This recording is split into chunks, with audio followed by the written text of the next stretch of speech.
Pessoal, o item 11 então, para quem estiver seguindo aí comigo. O item 11, mais uma objeção para a gente analisar, né? Essa objeção é a que se fala apenas dos espíritos de personalidade conhecida. Questionam por que razão estes se manifestam, né? Quer dizer, as pessoas, né, quem tinha essa objeção, falava o seguinte: mas apenas esses espíritos conhecidos, essas personalidades, né, que se comunicam, que mandam mensagens, enfim. Como que é isso? Como que funciona?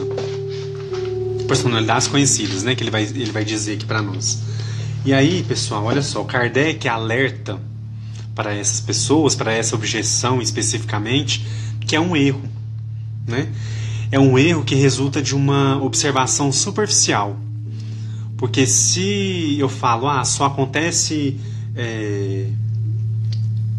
eu só falo de espíritos de personalidades conhecidas, isso aí é um erro, é uma análise superficial. Por quê? Porque entre os espíritos que se expressam espontaneamente, há um maior número de espíritos desconhecidos do que o dos espíritos conhecidos. Então, se eu alegar que só acontece manifestação de espíritos conhecidos, eu estou sendo equivocado, né? Porque não é só espíritos conhecidos, então a maioria é desconhecida. Quer dizer, se eu falo que só tem os espíritos conhecidos que se manifestam, então quer dizer que está faltando, né, uma análise mais profunda aí da minha parte. E aí Kardec faz essa consideração. Ele vai dizer aqui para nós o seguinte. Olha só que bacana. O último parágrafo do item 11 para a gente acompanhar aí. Acham-se igualmente estranhos que os espíritos de homens iminentes atendam familiarmente ao nosso chamado, ocupando-se às vezes de coisas insignificantes, se comparadas às que realizaram durante sua vida. Não há nada de espantoso nisso. Para os que sabem que o poder ou a consideração que esses homens gozaram aqui não concedem nenhuma supremacia no mundo espírita. Quer dizer, pessoal, porque o espírito de alguém conhecido se comunica, então quer dizer que essa pessoa é alguma coisa no mundo espiritual? Ela tem alguma... ele vai dizer aqui supremacia, ele usa a palavra supremacia, né? Uma supremacia no mundo espírita. E aí ele continua: os espíritos confirmam isso com as seguintes palavras do Evangelho: os grandes serão humilhados e os pequenos exaltados, que devem ser entendidas como referindo-se à posição que cada um de nós ocupará entre os espíritos. É por isso que quem foi o primeiro na terra, lá poderá ser um dos últimos. Aquele quem nos curvamos durante a vida, pode, portanto, voltar entre nós como o mais humilde artesão, porque, ao deixar esta vida terrena, deixa toda a sua grandeza, entre aspas, né? E no mundo espiritual, o mais poderoso monarca talvez esteja abaixo de seu último soldado. Então fica aí, né? Houve essa objeção logo no início. Só espíritos conhecidos que se manifestam? Não. E aí Kardec faz essa ponderação aqui para nós, né? Que realmente não é só os espíritos conhecidos, espíritos de homens conhecidos, que é uma minoria, na verdade, e que isso independe no plano espiritual, né? No mundo espírita não vai se falar, você é mais importante, você é ilustre, você é conhecido. Não, isso não faria diferença, né? Os grandes serão humilhados, os pequenos exaltados. Então, às vezes aquele que foi um monarca aqui, um rei, lá no plano espiritual ele pode não ter nenhuma supremacia, igual a supremacia terrena que a gente vê tanto, né? A desigualdade aí muito grande. Pessoal, o item 11 ele é curtinho. Eu acho que eu tentei extrair aí para vocês o principal. O item 12 é um item muito interessante mesmo, muito interessante. Ele vai falar para nós da identidade dos espíritos, né? Então ele vai começar dizendo o seguinte: um fato demonstrado pela observação e confirmado pelos próprios espíritos é que os espíritos inferiores apresentam-se muitas vezes como espíritos conhecidos e respeitados. Aí ele deu alguns exemplos, né? Sócrates, Júlio César, Carlos Magno, Fénelon, Napoleão, enfim, vários nomes aí muito conhecidos na história que talvez pudessem ser utilizados por espíritos inferiores durante as manifestações. E aí ele vai trazer para nós que essa dúvida existe entre os adeptos mais fervorosos. Então aquele que é espírita mesmo, que já conhece, que estuda, que se esforça, que participa, enfim, até entre essas pessoas a dúvida ela existe, ela acontece, né? E aí ele questiona, né, que controle podemos ter sobre a identidade dos espíritos. E aí Kardec coloca que o controle da identidade, apesar de bastante difícil, ele reconhece aqui que é difícil mesmo. Apesar disso, a gente pode obter esse controle da identidade dos espíritos por presunção, segundo alguns indícios. Então ele vai trazer para nós dois pontos que a gente pode levar em consideração quando a gente quer analisar a identidade de um espírito durante a sua manifestação ou sua comunicação. Primeiro ponto, para quem estiver seguindo aí comigo, é o segundo parágrafo do item 12, tá?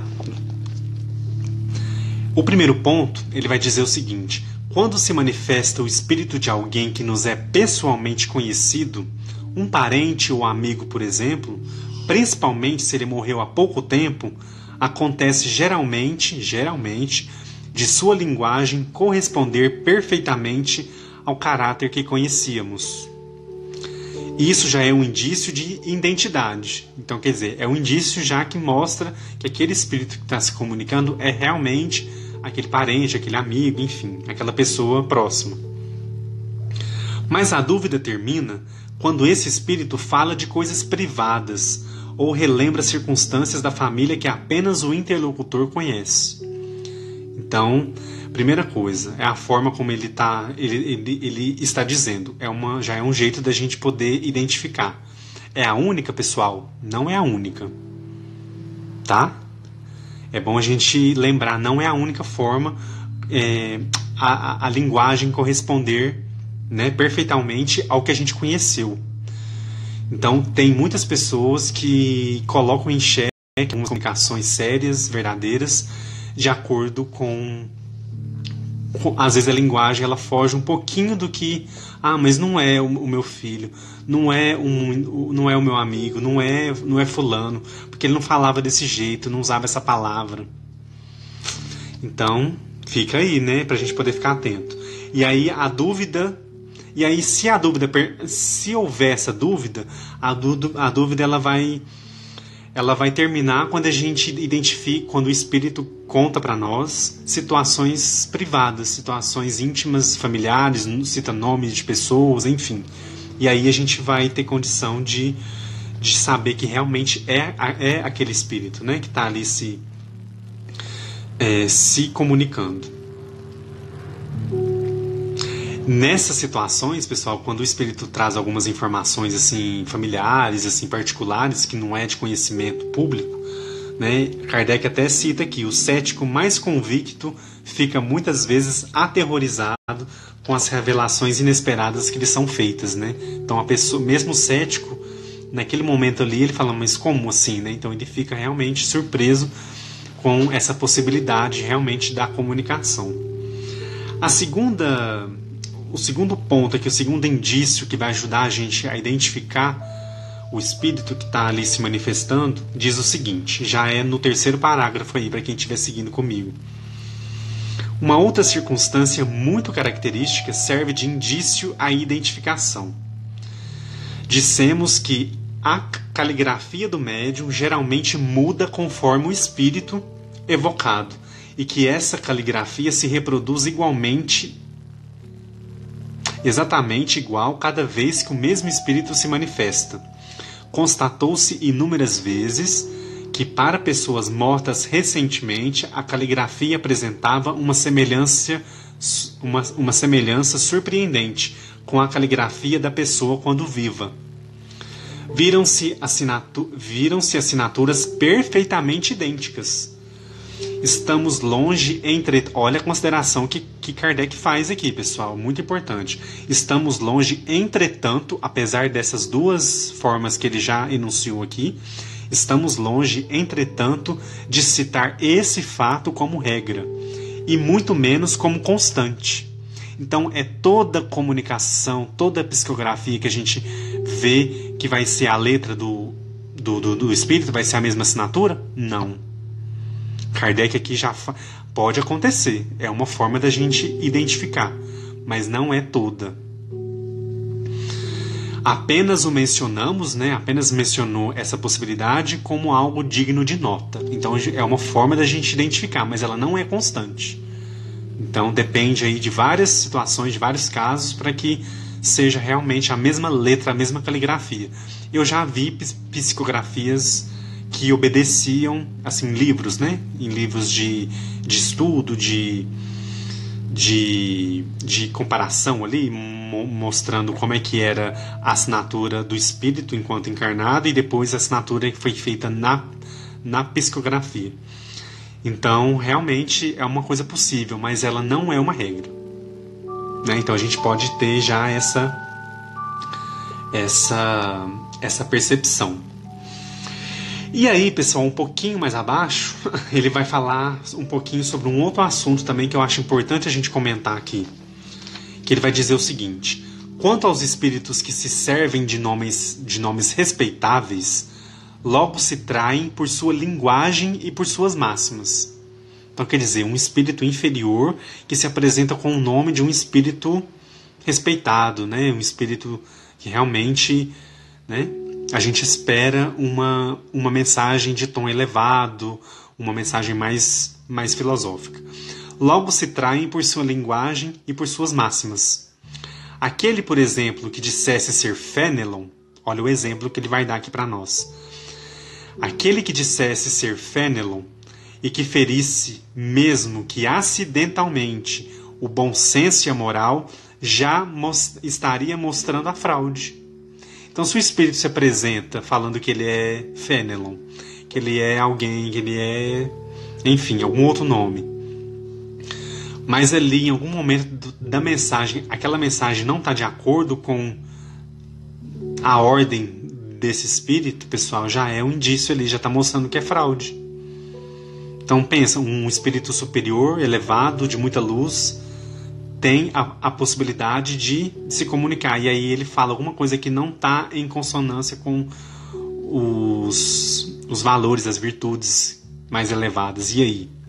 Já está mostrando ali que não é, né? Se, ao contrário, os pensamentos... se, ao contrário, né, os pensamentos que exprimissem fossem sempre puros, sem contradições e constantemente à altura do caráter de Fénelon, não haveria motivos para duvidar de sua identidade. Olha só que bacana a gente imaginar. Então, se está ali realmente à altura do caráter, a gente não tem por que duvidar. Às vezes vem, a gente lê aquela mensagem de algum espírito, a gente lê e está ali totalmente de acordo com o que é a altura desse espírito. E aí a gente fala, mas será que é? Será que não é? Então, Kardec aqui vai dando as ferramentas para a gente poder analisar. E aí ele vai continuar a análise aqui. Um espírito da categoria de Fénelon pode, portanto... pessoal, deixa eu começar de novo, que essa parte aqui é interessante. Um espírito da categoria de Fénelon pode, portanto, vir em seu lugar, muitas vezes até enviado por ele próprio, como mandatário. Isso é uma afirmação, tá? Porque eu li como pergunta, mas é uma afirmação. Apresenta-se com o nome de Fénelon e, por ser idêntico a ele, pode perfeitamente substituí-lo, porque sempre precisamos de um nome para fixar nossas ideias. Porém, que importa, na verdade, que um espírito realmente seja ou não o de Fenelon, a partir do momento em que o espírito só diz coisas boas e fala como o próprio Fenelon falaria. Ele é um espírito bom. O nome pelo qual se faz conhecer é indiferente e muitas vezes nada mais é do que um meio de fixarmos nossas ideias. Olha só que bacana a gente entender isso, porque, pessoal, há muita dúvida em alguns médios, em algumas mensagens, enfim, com relação a isso. Ah, mas aquele médium não pode receber tal espírito. Ou então, eu já ouvi também algumas pessoas falarem, não, mas esse espírito ele não vai vir da mensagem. Como se fosse possível saber, né? Esse trecho aqui, eu acho que ele abre muito a nossa percepção. Ele ajuda a gente a compreender que, às vezes, aquele espírito muito superior, ele quer trazer aquela mensagem, talvez ele delega isso a um outro espírito semelhante a ele. E aí a gente se apega muito aos nomes, né? Ah, mas é o Fenelon. Ah, mas não é o Fenelon. Será que é o Fenelon ou não? E aí? E aí vem aquela mensagem ali realmente construtiva, traz os valores cristãos, traz os valores da doutrina, e a gente duvida porque, não é o Fenelon, é outro espírito. Agora, se tem ali os indícios, pessoal, Kardec que auxilia a gente a compreender essas coisas, para a gente poder raciocinar, para a gente poder realmente passar pelo nosso crivo, né? Um crivo que a gente realmente identifica ali. Agora, pode acontecer, né, de vir um outro espírito amando desse espírito superior, vir dar a mensagem e assinar como Fenelon. E aí? Não é o Fenelon? O que vocês acham?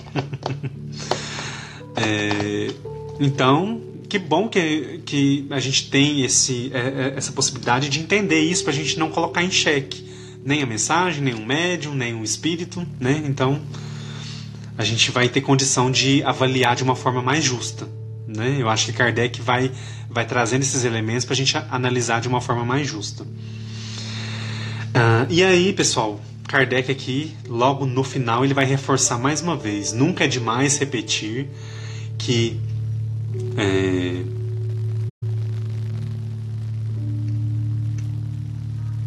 essa ciência do espiritismo, né, na verdade, exige um estudo assíduo e quase sempre muito prolongado. Eu vou fazer um curso de 5 anos só e nunca mais eu preciso ler, porque eu já li, eu já estudei, então tá bom. Então, a hora que der 5 anos eu termino e aí eu não... Não, pessoal, é contínuo, assíduo e quase sempre prolongado, né? Uma vez que não se pode provocar os fatos, é preciso esperar que aconteçam por si mesmos, e muitas vezes os fatos são trazidos por circunstâncias que menos se espera, né? Então, a gente realmente vai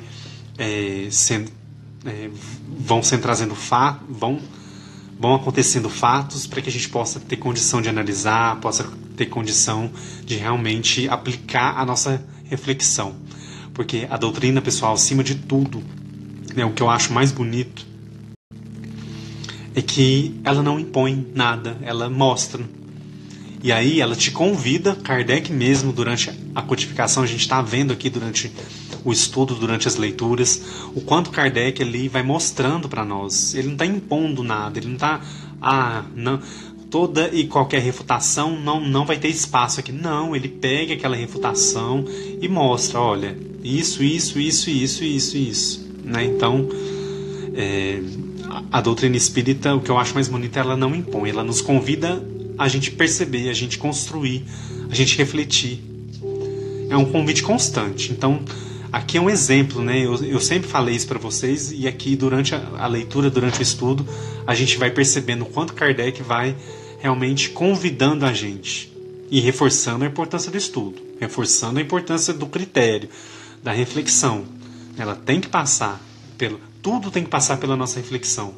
Senão, ela não seria a doutrina raciocinada, né, pessoal? A gente só absorveria o que ela fala, iria cumprir o que ela manda fazer, e qual é o sentido? Se eu não entendo como que eu vou cumprir, como que eu vou me submeter a algo que eu não entendo, que eu não compreendo. Então não é essa a proposta, né? A proposta é a gente entender, é a gente estudar, é a gente se aprofundar para a gente poder compreender cada vez mais, né?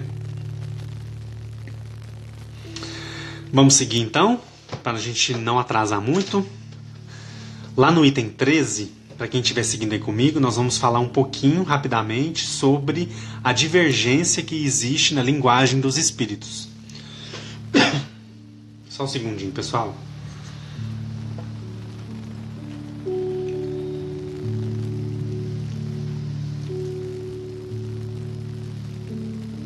Então, olha só, uma objeção que nós vamos analisar aqui agora é a divergência que existe na linguagem dos espíritos. O que é isso? Nós vamos entender um pouquinho.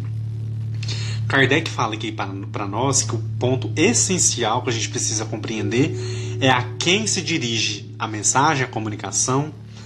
E aí lá no item 13, deixa eu ver qual parte que eu selecionei aqui para a gente conversar.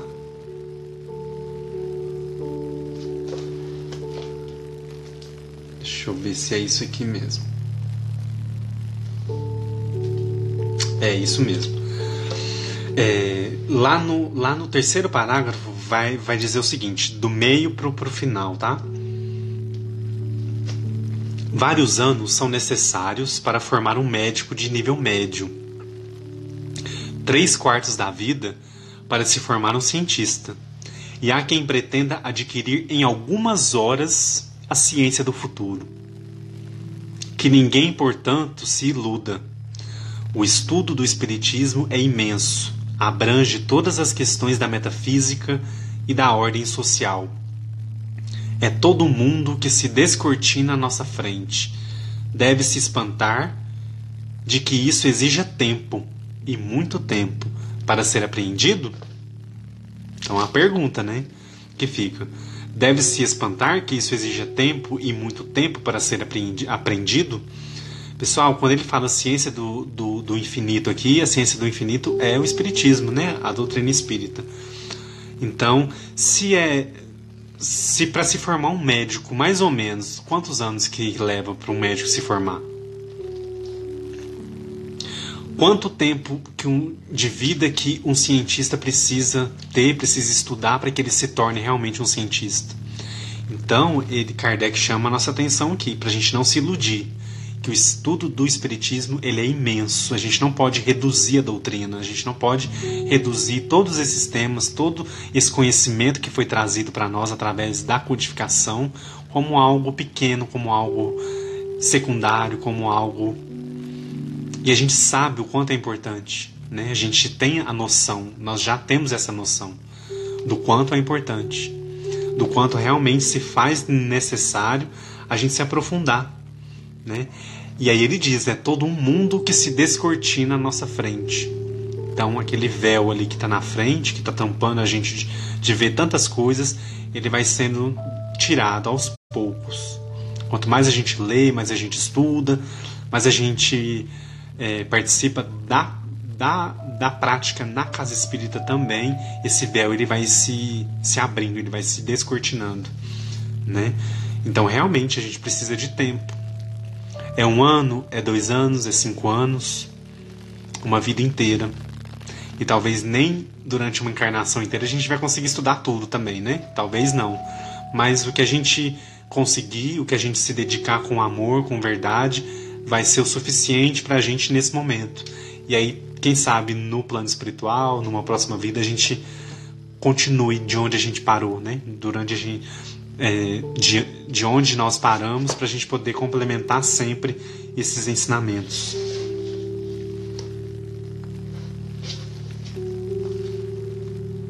Pessoal, vou seguir então para o item 14, para a gente poder, para ver se vai dar tempo de falar de tudo. Eu acho que vai dar tempo, vamos lá? Pessoal, o item 14, né? Qual que é a objeção que vai ser tratado aí no item 14?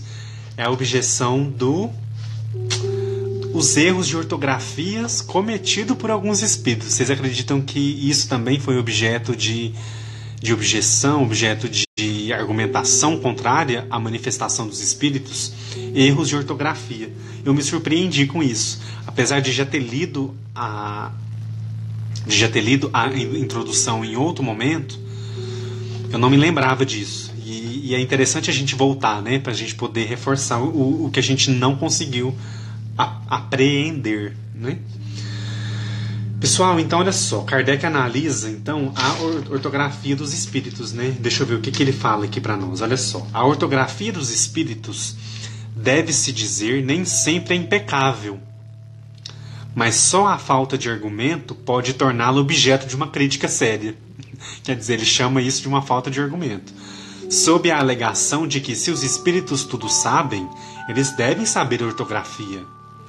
Poderíamos lhes confrontar os numerosos pecados desse gênero cometidos por mais um sábio da terra, o que não lhes diminui em nada o mérito. Há, entretanto, uma questão mais séria nesse fato, e aí ele vai analisar rapidamente aqui. Eu vou pedir a atenção de vocês para a gente poder fazer essa análise, que é muito interessante, tá? Então, olha o exemplo que ele coloca para nós, pessoal. Acho interessante. Se um sábio sobre a Terra comete um erro de ortografia, a gente vai colocar em xeque todo o aprendizado, toda a teoria, tudo que ele nos ensinou por um erro de ortografia, né? Ele diz aqui: o que não lhes diminui em nada o mérito. Então, se os espíritos são espíritos dos homens, então ele vai dizer o seguinte aqui para nós: para os espíritos, e sobretudo os espíritos superiores, a ideia é tudo, a forma não é nada. Uma vez livres da matéria, a linguagem usada entre eles é rápida como o pensamento, pois é o próprio pensamento que se comunica sem intermediário.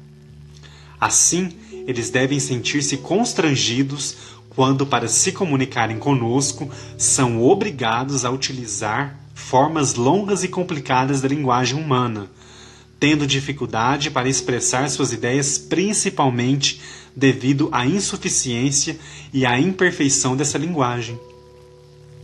É curioso também ver que os meios de que muitas vezes eles se valem para atenuar esse inconveniente, né? Aconteceria o mesmo conosco se tivéssemos de nos expressar num idioma mais extenso em palavras e em estruturas, e mais pobre em expressões do que aquele por nós utilizado. É a dificuldade que o homem talentoso experimenta, e impacientando-se com a lentidão de sua pena, sempre atrasada em relação ao seu pensamento. Então Kardec aqui majestosamente responde, né? Após essas observações, entende-se que os espíritos deem pouca importância à banalidade da ortografia, principalmente quando se trata de um ensinamento mais sério e importante. Além disso, já não é maravilhoso que eles possam expressar-se indiferentemente em qualquer língua e que compreendam todas elas? Disso não se deve concluir, entretanto, que a correção convencional da linguagem lhes seja desconhecida. Eles a observam quando necessário. É assim, por exemplo, quando a poesia ditada por eles muitas vezes desafia a crítica do mais pretensioso, do mais meticuloso purista. E isso apesar da ignorância do médium. Pessoal, então Kardec encerra essa questão da ortografia muito bem colocado. Há uma diferença aí, se a gente for analisar, uma diferença de como nós lidamos com a nossa linguagem, como nós pensamos e expressamos o nosso pensamento, seja pela fala, seja pela escrita.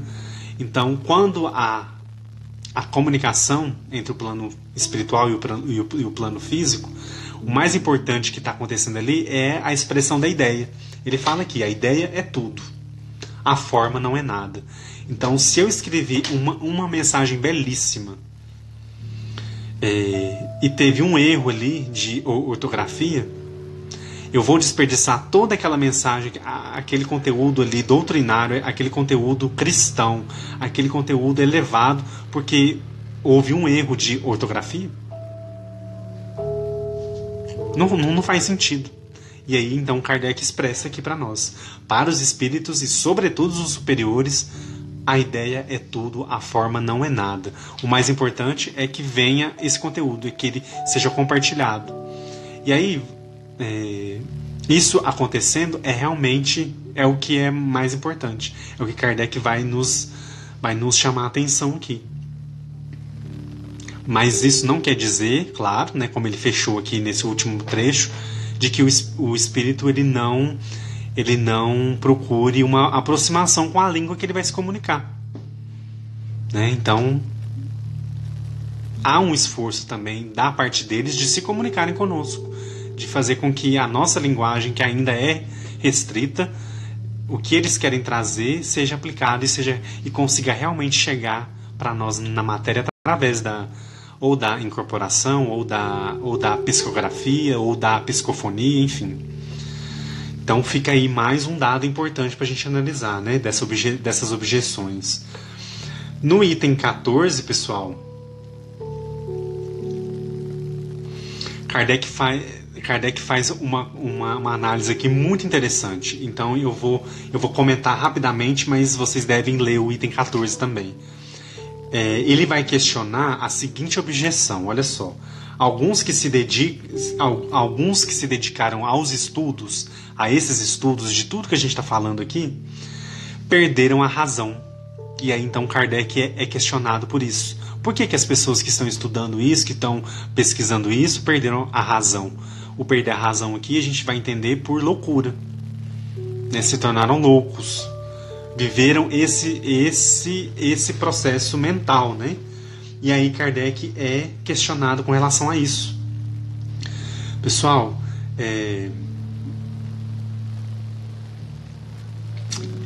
quando Kardec vai começar a responder esse assunto, ele já começa com uma pergunta. Ele diz assim: como podem homens sensatos verem neste fato uma objeção séria? Como que isso pode ser sério? Isso não é uma objeção séria, né? Não é um argumento contrário sério para se levar em consideração. E aí ele vai dizer o seguinte: sabe-se o número de loucos e maníacos produzidos por estudos matemáticos, médicos, musicais, filosóficos e outros. Deve-se, por essa razão, banir tais estudos? O que isso prova? Todas as grandes preocupações intelectuais podem levar à loucura. As ciências, as artes e a própria religião apresentam seus contingentes. A loucura tem como causa principal uma predisposição orgânica do cérebro, que o torna mais ou menos vulnerável a determinadas impressões.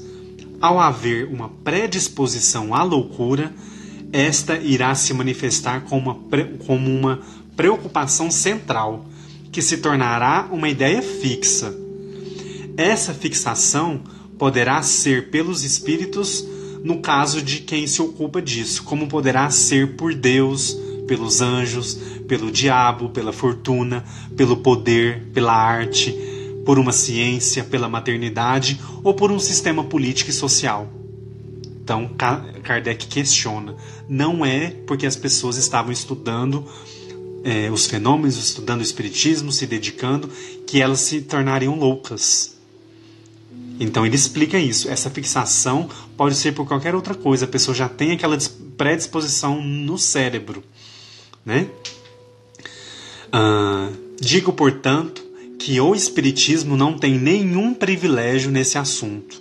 Vou ainda mais longe. Quando compreendido corretamente, olha só, pessoal, que checkmate, né? Quando compreendido corretamente, o espiritismo é um preservativo contra a loucura. Então, olha só que consideração, né? E aí, pra gente encerrar o item 14... eu acho que era só isso mesmo que eu precisava falar.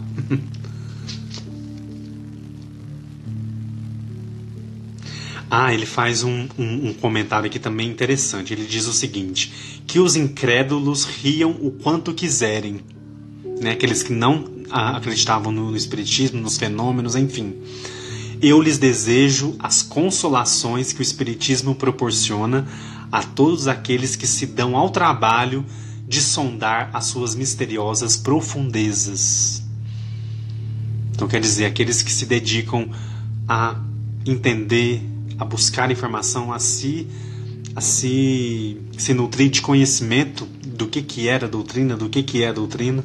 Kardec então deseja que o Espiritismo proporcione a essas pessoas que se dão ao trabalho de sondar as misteriosas profundezas, as suas misteriosas profundezas. Então, realmente, pessoal, Kardec chama atenção aqui.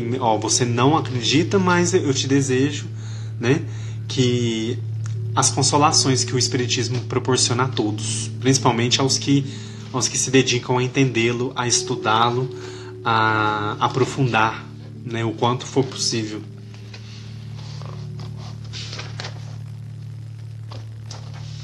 Vamos avançar aqui um pouquinho. Já passou um pouquinho do horário, pessoal.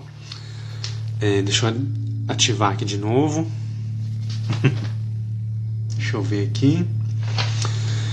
Pessoal, eu vou fazer o seguinte.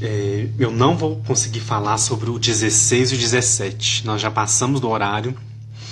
Mas até que eu conseguir falar muita coisa que eu achei que talvez não desse tempo de falar tanto.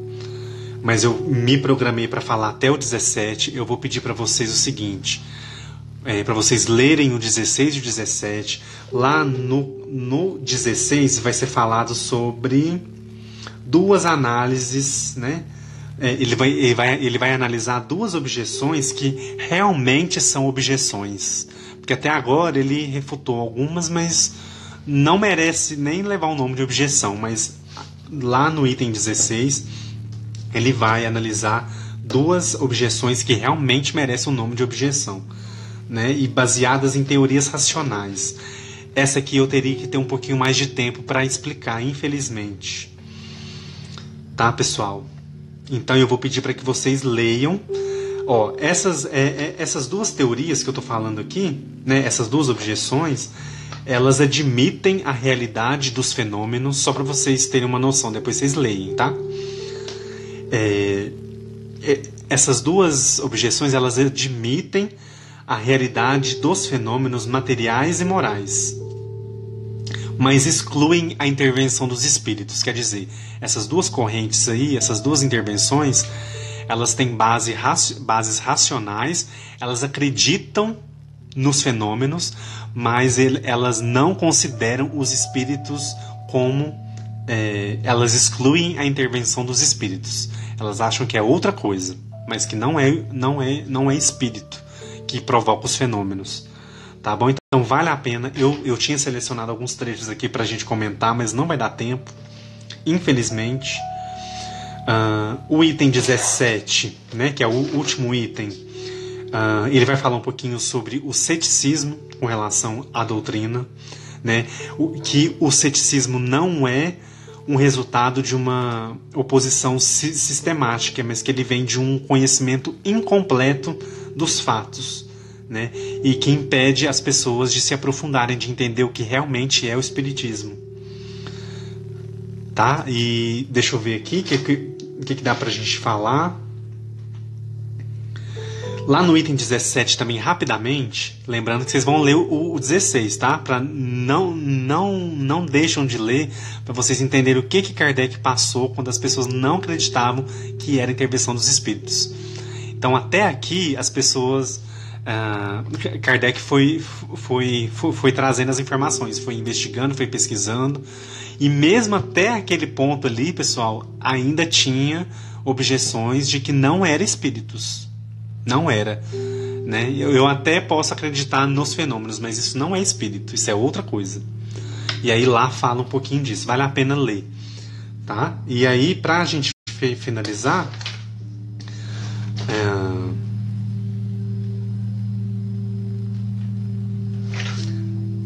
Kardec vai dizer o seguinte: a verdadeira doutrina espírita está no ensinamento dado pelos espíritos, e os conhecimentos que esse ensinamento comporta são profundos demais para serem adquiridos de outro modo que não seja um estudo sério e contínuo, feito em silêncio e recolhimento. Pessoal, quando eu li esse trechinho aqui, me veio muito forte um fato na minha cabeça. Às vezes a gente tem muita vontade de que um amigo ou um familiar nosso seja espírita, ou então que acredite, que vai no centro com a gente. Enfim, a gente tem essa ânsia muitas vezes. E então, quando a gente lê esse trecho aqui, os conhecimentos que esse ensinamento comporta, o ensinamento da doutrina, são profundos demais para serem adquiridos de outro modo que não seja pelo estudo sério e contínuo, feito em silêncio e recolhimento. Às vezes as pessoas não estão nesse momento. Talvez ainda pode chegar esse momento ainda, mas às vezes não é agora, ou às vezes não é nessa encarnação. Então vamos tentar, né? A gente sabe que é uma coisa maravilhosa, que é um conhecimento assim, infinito, que abre a nossa percepção, ajuda a gente a caminhar, a entender as dores, a entender as provas, as expiações, a aceitar as consolações que o Cristo coloca para nós no Evangelho, enfim. Mas cada pessoa tem o seu momento, tem o seu start, tem a sua vontade. Talvez a pessoa nem vai se tornar espírita, mas talvez em algum momento ela vai querer saber mais. Não é agora. Talvez é depois. Então vamos ter essa consciência da gente poder, quando a gente for perguntado, quando a gente for, né? Porque tem gente que tem muita curiosidade, né? De saber o que é, como que funciona, como é que são os livros e tudo. A gente conversa, né? A gente tem que ser aberto. Nós não somos uma doutrina fechada, enfim. Não, nós participamos da doutrina do Cristo, pessoal, e ela é universal, ela é para todos. E aí vamos tentar fazer esse movimento de também entender o outro, o momento do outro, e fazer a nossa parte. Já que nós já fomos convidados a esse estudo, nós já estamos aqui, e que a gente possa então continuar, né? Seguir adiante com essa percepção, com essa alegria, com essa vontade de entender a doutrina não só como o Consolador que a gente falou no começo, né? A Juscelma Coelho aqui no 5º Congresso Espírita de Uberlândia, ela comentou, para quem entrou depois, né? Estou repetindo, ela comentou que a gente deve olhar o Espiritismo não só como consolador, mas como um motivador.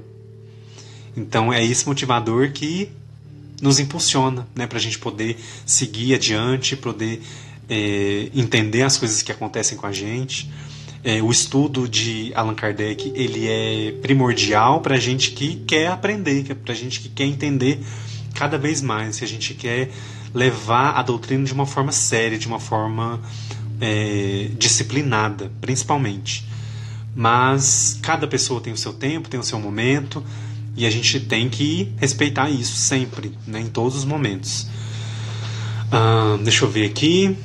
Rapidinho, vou dar uma olhadinha nos comentários pra gente poder fazer a prece, né, pessoal? Já passou um pouquinho do horário.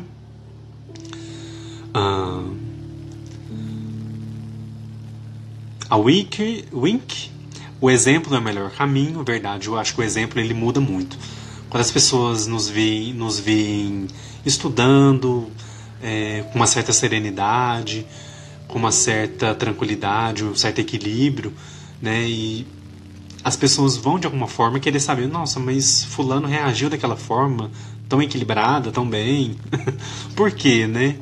O que é esse espiritismo que aquela pessoa acredita? Será o que é? Que ela leva as coisas de uma outra forma, de uma forma mais esperançosa, de uma forma mais equilibrada, né? Talvez esse exemplo aí vai despertar muitas pessoas, né? A Sônia Palhano disse aqui, nossa amiga, devemos respeitar o tempo do outro, né? Então é isso mesmo que eu queria deixar o recado. A Betânia Paiva disse aqui, já admiro a doutrina há algum tempo, mas só após iniciar o estudo das obras básicas é que a minha mente experimentou uma clareza maior. Olha só que depoimento bacana da Betânia, pessoal. Minha mente experimentou uma clareza maior.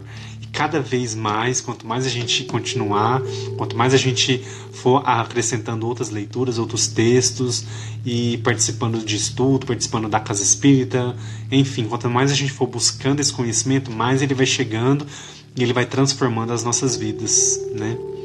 Muito legal seu depoimento. Betânia, opa.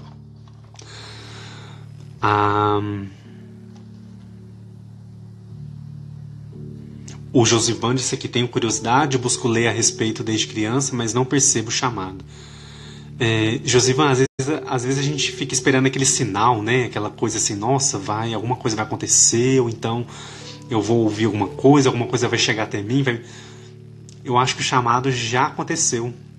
Se você está lendo, se você está buscando, e ainda busca desde criança, então o chamado já está aí com você. É só você seguir, você ir adiante.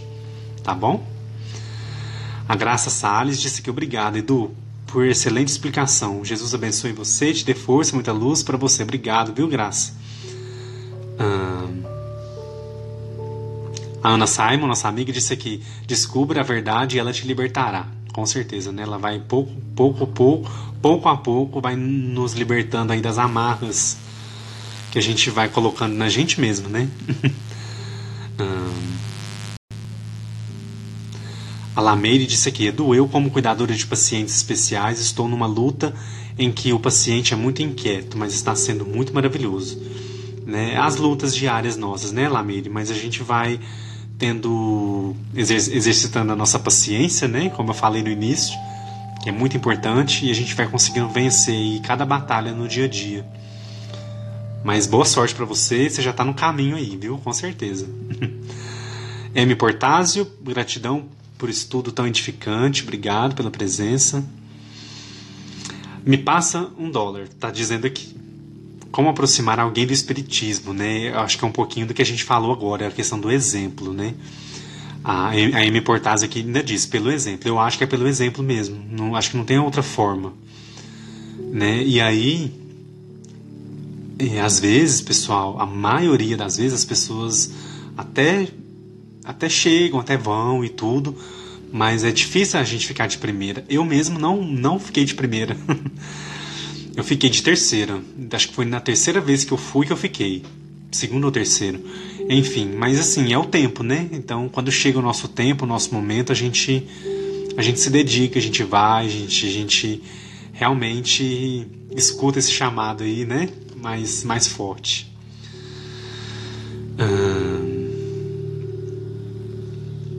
Deixa eu ver só mais um comentário aqui. A G. Reis disse aqui: eu tenho um irmão que é ateu e disse que sente que a casa fica diferente quando faço o culto no lar. Com certeza fica diferente, né? Vai uma equipe espiritual aí, cuidar de todo mundo, fazer uma limpeza na casa. Ele mesmo não acreditando, ele percebe. Olha só que bacana, né? Realmente, olha só. Ele tem uma sensibilidade, isso é bom. E aí, no momento certo, ele vai direcionar isso de alguma maneira. Às vezes nem é pelo espiritismo, viu? Às vezes é por outra forma de entender o mundo, né? Que ele seja vitorioso aí no caminho dele.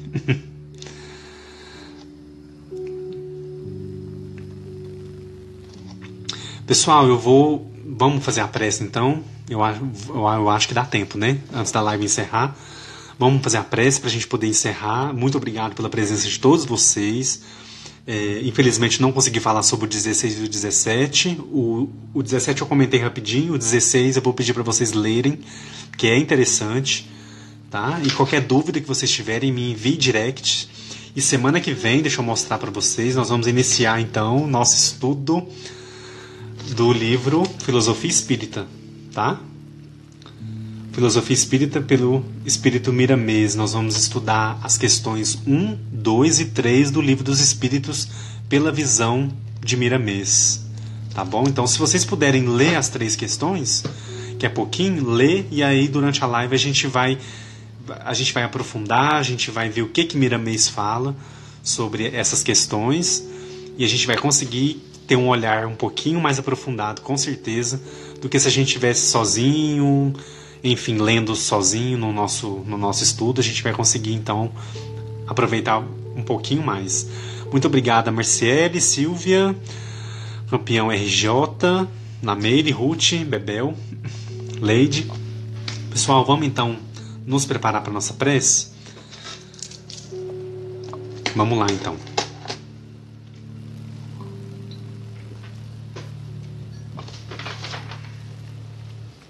Vamos fechar os nossos olhos.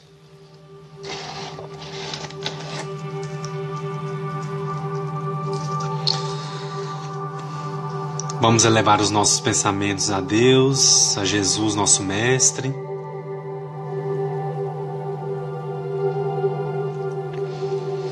Vamos nos colocar naquela posição de recebimento, essa posição de equilíbrio, de paz interior, e rogando a espiritualidade maior para que nos acompanhe neste momento, para que possa, através de todos que estão assistindo, aos que vão assistir em outro momento, receber todas as bênçãos que estão sendo direcionadas nesse instante. Pedimos a Jesus, nosso Mestre e Senhor, para que esteja conosco através desses irmãos abnegados que se juntam a nós para ouvir nossas preces, os nossos pedidos, os nossos agradecimentos. Pedimos nesse instante, em especial, em agradecimento pelo estudo de hoje, pela oportunidade que tivemos de mais uma vez aprofundar um pouco mais, entender um pouco mais nosso grande Mestre, Jesus, através da sua doutrina e através da codificação do grande servidor Allan Kardec. Obrigado, Mestre, por essa oportunidade, por essas bênçãos que se colocam apostos a todos nós. Nesse instante, recebemos a Ti em nossas casas, nos nossos lares. Os nossos corações estão abertos para receber esses amigos espirituais que trazem diretamente de altas esferas muita luz, muita proteção, muita paz. Rogamos proteção infinita para os nossos lares, para os nossos familiares, aos nossos amigos, todos que nos cercam. Que a luz do Mestre possa envolver a todos nesse instante em muita proteção e muita luz. E que as nossas dores nesse instante possam ser minoradas, possam ser tratadas, possam realmente cumprir a sua missão, o seu objetivo, que é nos despertar para a vida espiritual, para a nossa verdadeira vida.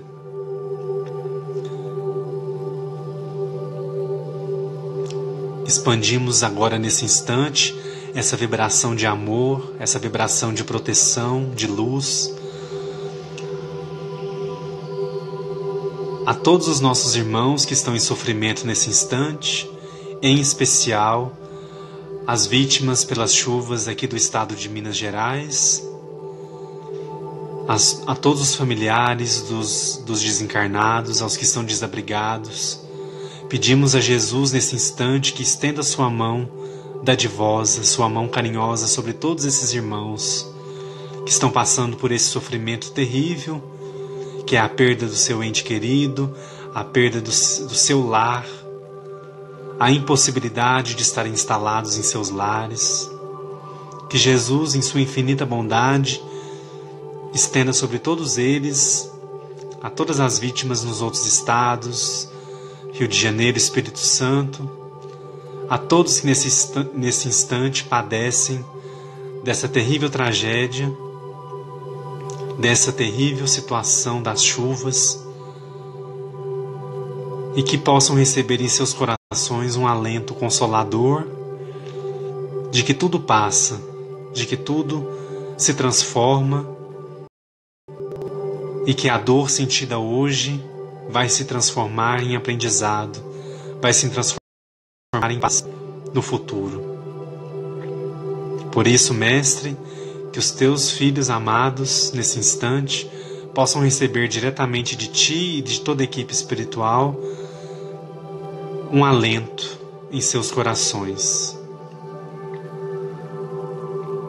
Que a tua luz se estenda sobre todos eles, sobre todos os que sofrem nesse instante, pela miséria, pela fome, pelas situações de guerra, pelos presídios, nos hospitais. Onde a dor esteja, Mestre, nesse instante, faça uma visita e leve alento. É o que te pedimos na noite de hoje. Esteja conosco, Mestre, nesse momento, iluminando o nosso caminhar, a nossa semana, o mês de janeiro que está se finalizando. E pedimos também a tua proteção para o próximo mês que se iniciará em poucos dias e as suas bênçãos nesse estudo tão importante para todos nós. Que o estudo do Livro dos Espíritos possa ampliar a nossa percepção, possa nos ajudar a caminhar na Terra, nutridos do conhecimento maior, nutridos das suas bênçãos que são infinitas. Esteja conosco, Mestre Jesus, hoje, agora e para todo sempre, em muita luz e muita paz e muita proteção. Que todos nesse instante recebam as bênçãos salutares que vêm do plano maior e se expandem a todos que estão acompanhando a live nesse instante. Mestre Jesus, ilumina teus filhos, nossos irmãos, com a tua luz infinita, hoje, agora e para todo sempre. Que assim seja.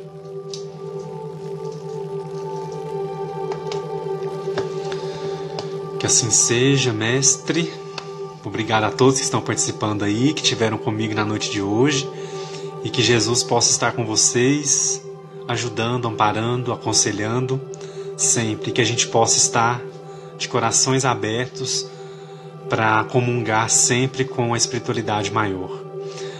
Um abraço especial para Eli, Flor, que está aí, Lameire, Edson, Graça, Mauro, a Anne também está aí hoje. Muito bom. Resiliência Concurso também está aí. Leide, Ruth Moura, a Nana, a Bernadette, Naira, Lucelena, minha amiga, tá aí, obrigado. M. Portazzi também, Tereza. Joyce também tá aí, não tinha te visto, um beijo. G. Reis, Lameire, Silvia. Pessoal, muito obrigado pela presença. A live vai encerrar, ó, deu tempo certinho da gente fazer a prece. A live vai encerrar e eu também vou encerrando por aqui. Na semana que vem, então, estaremos juntos para o estudo do Livro dos Espíritos, questões 1, 2 e 3, pelo Espírito Miramês. Aguardo vocês. Um abraço, Ana Simon. Todos vocês, fiquem em paz. Tchau, tchau.